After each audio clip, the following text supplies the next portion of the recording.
Markaziy saylov komissiyasi 2025-yildagi faoliyatini O'zbekiston Respublikasi Konstitutsiyasi, Saylov kodeksi, Markaziy saylov komissiyasi reglamenti, shuningdek, komissiyaning ish rejalarida belgilangan muhim ustuvor yo'nalishlari asosida olib bordi. Ular quyidagilardan iborat. 2024-yilda bo'lib o'tgan O'zbekiston Respublikasi Oliy Majlisi Qonunchilik palatasi va mahalliy kengashlar deputatlari saylovlarining tahlili hamda saylov qonunchiligini yanada takomillashtirish, hududiy, tuman, shahar saylov komissiyalari faoliyatini muvofiqlashtirish hamda bo'shab qolgan deputatlik o'rinlariga saylov o'tkazish, saylov komissiyalari faoliyatiga zamonaviy axborot kommunikatsiya texnologiyalarini keng joriy etish, saylovlarni boshqarish axborot tizimini modernizatsiya qilish, aholining elektoral madaniyatini oshirish va saylov qonunchiligi bo'yicha jamoatchilikni xabardor qilish, ochiqlik va oshkoralikni ta'minlash, saylov komissiyalari faoliyatining moddiy texnik ta'minotini yaxshilash, ularning faoliyatini moliyalashtirish samaradorligini oshirish, saylov komissiyalari a'zolari va saylov jarayoni boshqa tashkilotchilarning bilim va malakasini oshirish, xalqaro tashkilotlar va xorijiy davlatlar saylov organlari bilan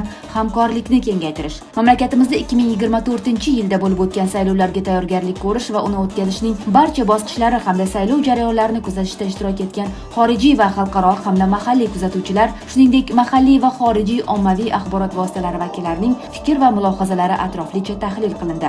Tahlillardan kelib chiqib, 2024-yilda bo'lib o'tgan davlat hokimiyati vakillik organlari saylovlarining yakunlari bo'yicha yuksalayotgan O'zbekiston Saylov 2024 nomli hisobot kitob 4 tilda tayyorlandi. Kitobning elektron shakli Markaziy saylov komissiyasining rasmiy veb-saytida joylashtirildi. Natijada mamlakatimiz aholisi bilan bir qatorda xorijiy davlatlar jamoatchiligi uchun ham 2024-yilda bo'lib o'tgan saylovlar to'g'risida batafsil tahliliy axborot bilan rasmiy manba orqali tanishish imkoniyati yaratildi. 2025-yilning 6-17 fevral kunlari har bir hudud kesimida o'tgan saylovlarni tahlil qilish maqsadida davra suhbatlari tashkil etildi. Davra suhbatlarida milliy saylov qonunchiligi va amaliyotini yanada takomillashtirish bo'yicha bildirilgan takliflar umumlashtirildi. O'zbekiston Respublikasi Oliy Majlisi Qonunchilik palatasi va mahalliy kengashlar deputatlari saylovlari jarayonida yuzaga kelgan kamchiliklarni bartaraf etish hamda saylov qonunchiligini yanada takomillashtirish maqsadida xalqaro saylov standartlari, ilg'or xorijiy davlatlar saylov qonunchiligi va amaliyoti o'rganildi. O'rganish natijasida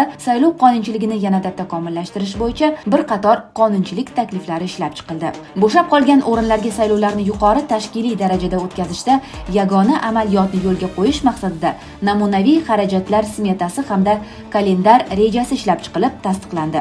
Bo'shab qolgan o'rinlarga mahalliy kengashlar deputatlarining saylovini tayinlash, ularni yuqori saviyada tashkil etish va o'tkazish, saylov jarayonlarida qonuniylik, ochiqlik, oshkoralik va shaffoflikni ta'minlash masalalari 2025-yil davomida doimiy e'tibordagi ustuvor vazifalardan biri bo'ldi.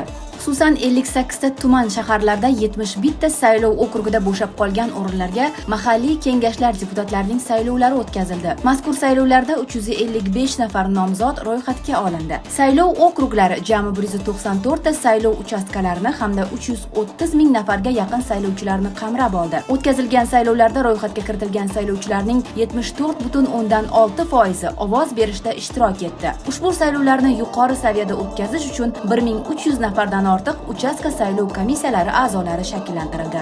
Mazkur saylovlar jarayonida saylov ishtirokchilari o'rtasidagi barcha munosabatlar e-saylov axborot tizimi orqali amalga oshirildi. Markaziy saylov komissiyasi tomonidan doimiy e'tibor qaratilayotgan eng muhim yo'nalishlardan biri saylov jarayonlariga raqamli texnologiyalarni keng joriy etish hisoblanadi. Ushbu yo'nalishda 2025-yilda ham hamkor tashkilotlar bilan ishlar davom ettirilib, e-saylov axborot tizimi, saylov jarayonini boshqarish axborot tizimini yanada takomillashtirish bo'yicha samarali va natijador ishlar amalga oshirildi. Shuningdek, 2024-yil 27 oktyabrda o'tkazilgan saylovda Toshkent shahridagi 10 ta saylov uchastkasida o'rnatilgan elektron ovoz berish uskunalarining tajriba sinovi natijalari tahlil qilindi hamda ushbu qurilmani kelgusi saylovlarda keng joriy qilish bo'yicha takliflar tayyorlandi. Saylov komissiyalari faoliyatini keng yoritib borish, saylovchilarning elektoral madaniyatini oshirish maqsadida Markaziy saylov komissiyasi va hududiy saylov komissiyalarining rasmiy veb-saytlari va ijtimoiy tarmoqlardagi sahifalarida 1500 dan ortiq to'liq ma'lumotlar joylashtirildi. Matbuot xizmati tomonidan Sharh Plus loyihasining 3 ta soni veb-sayt hamda ijtimoiy tarmoq sahifalarida e'lon qilindi. Shuningdek, komissiya a'zolari va kotibiyat xodimlarining turkum maqolalari markaziy davriy bosma nashrlarda hamda Markaziy saylov komissiyasi veb-saytida e'lon qilindi. Aholining hududiy saylov komissiyalari faoliyati bilan doimiy tarzda tanishib borishni ta'minlash maqsadida hududiy saylov komissiyalari veb-saytlaridagi ma'lumotlar to'liq yangilandi. Saylov komissiyalariga uslubiy va amaliy yordam ko'rsatish va saylov jihozlarining saqlanish holatini o'rganish maqsadida 6 ta hududda manzilli o'rganish olib borildi. Natijada saylov jihozlarining belgilangan tartibda rasmiylashtirilishini, saqlanishini ta'minlash va kelgusi saylovlarda ulardan samarali foydalanish maqsadida 162 mingdan ortiq saylov jihozlari to'liq xatlovdan o'tkazildi hamda ma'lumotlar bazasi yangilandi. Saylov jihozlarining sifatli saqlanishi uchun mas'ullar belgilandi. 20-21 oktyabr kunlari Toshkent shahrida Markaziy saylov komissiyasi va Yevropada xavfsizlik va hamkorlik tashkilotining O'zbekistondagi loyihalari koordinatori hamkorligida amalga oshirilayotgan O'zbekiston saylov tizimini yanada takomillashtirish loyihasi doirasida Yevropada xavfsizlik va hamkorlik tashkiloti, Demokratik institutlar va inson huquqlari bo'yicha byurosi ishtirokida hududiy saylov komissiyalarining a'zolari uchun xalqaro saylov standartlari va O'zbekistonda saylovlarni o'tkazish amaliyoti mavzusida o'quv mashg'ulotlari tashkil qilindi. Markaziy saylov komissiyasining Odil sudlov akademiyasi bilan o'zaro hamkorligini yanada kengaytirish, fuqarolarning saylov huquqini keng va to'la ta'minlash, ushbu sohadagi huquqbuzarliklarga oid ishlarni ko'rib chiqishning samaradorligini yanada oshirish maqsadida 2025-yil 11-dekabr kuni Odil sudlov akademiyasining tinglovchilari uchun o'quv amaliyot mashg'uloti tashkil qilindi. O'zbekiston Respublikasi Markaziy saylov komissiyasi vakillarining xorijiy davlatlar saylov organlari taklifiga ko'ra hamda xalqaro tashkilotlar missiyalari tarkibida 7 ta xorijiy mamlakatlardagi saylovlar va referendumlarni kuzatishda ishtiroki ta'minlandi. Xususan, Belarus Respublikasidagi prezident, Tojikistondagi parlament, Filippin Respublikasidagi umumiy, Moldova Respublikasidagi parlament, Gruziyadagi mahalliy hamda Qirg'iz Respublikasidagi parlament saylovlarida xalqaro kuzatuvchi sifatida ishtirok etildi.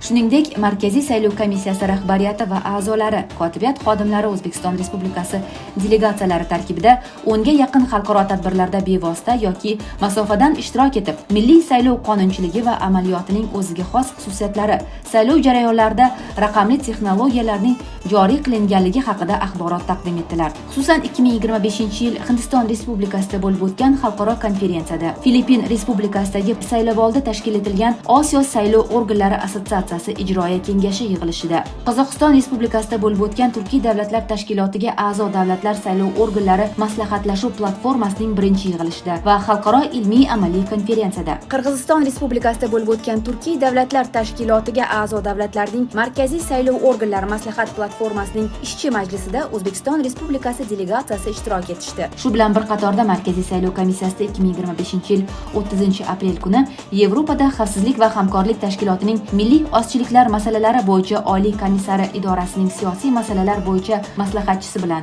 19-may kuni O'zbekiston Respublikasi Markaziy saylov komissiyasida Turkiya Respublikasi Oliy saylov kengashi raisi boshchiligidagi delegatsiya bilan 10-noyabr kuni Tailand Qirolligi Konstitutsiyaviy sudi prezidenti boshchiligidagi delegatsiya bilan uchrashuvlar o'tkazildi. Markaziy saylov komissiyasi tomonidan jismoniy va yuridik shaxslarning 312 ta murojaatlari, jismoniy va yuridik shaxslarning murojaatlari to'g'risidagi qonunga muvofiq ko'rib chiqilishi ta'minlandi. Hisobot davrida birorta ham murojaat rad etilmadi.